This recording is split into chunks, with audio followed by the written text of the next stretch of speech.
objective is to create a safe protocol for cars merging between two other cars in the lane. The system operates by a driver indicating his intention to merge. The cars in the adjacent lanes are notified.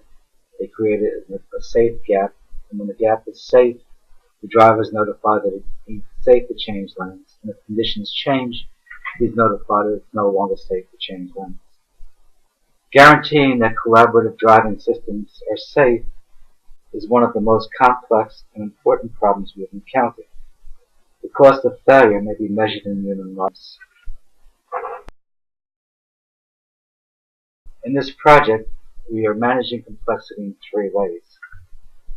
We create an architecture that partitions the problem into small, more manageable pieces. We replace timers that are initiated over an unreliable channel with deadlines based upon synchronized clocks. And we reduce pairwise verifications of a large number of implementations by a single model checking and a single conformance test of each implementation. The architecture is a multi-dimensional architecture. Each interaction with the physical world is implemented by a separate stack. In the stack, the services at the lower layer closest to the physical world provide services to layers above it. And the interface of the physical world and the layers above it can be changed without changing the layers beneath it.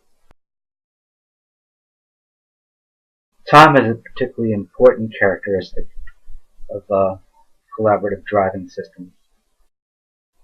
The problem is when we set timers over unreliable channels, it's possible for there to be many alternative sequences depending upon when messages are received of which of the participants.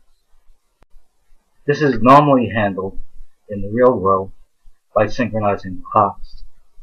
A general who's controlling an army doesn't send runners to the individual armies with instructions to attack at a specific time after the runner arrives.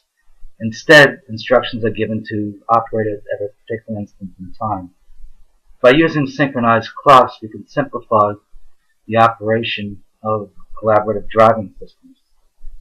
Synchronous clocks have become particularly simple to acquire. GPS provides very accurate clocks for automobiles. By compensating for ionospheric scattering, we can synchronize the clocks within 10 nanoseconds. It's also possible to maintain clocks while we lose the GPS signal by using crystal oscillators, and there are network time protocols for long-term possible losses, where clocks are synchronized by the participants of an individual session. The final technique we use to reduce complexity involves the verification of the various protocols. In many instances, protocols are verified in a pairwise fashion. Each implementation is tested against every other implementation. In the case of automobiles, this is virtually impossible. There are a large number of automobile manufacturers. Each manufacturer has different models with expensive and inexpensive systems, and every year the implementations are likely to change. Doing pairwise verifications of all of the implementations that are on the roadway is nearly impossible. Instead, we're using a technique that was used in communications protocols. We construct a formal model of the protocol and verify that the formal model correctly operates. It won't cause an accident no matter what conditions occur.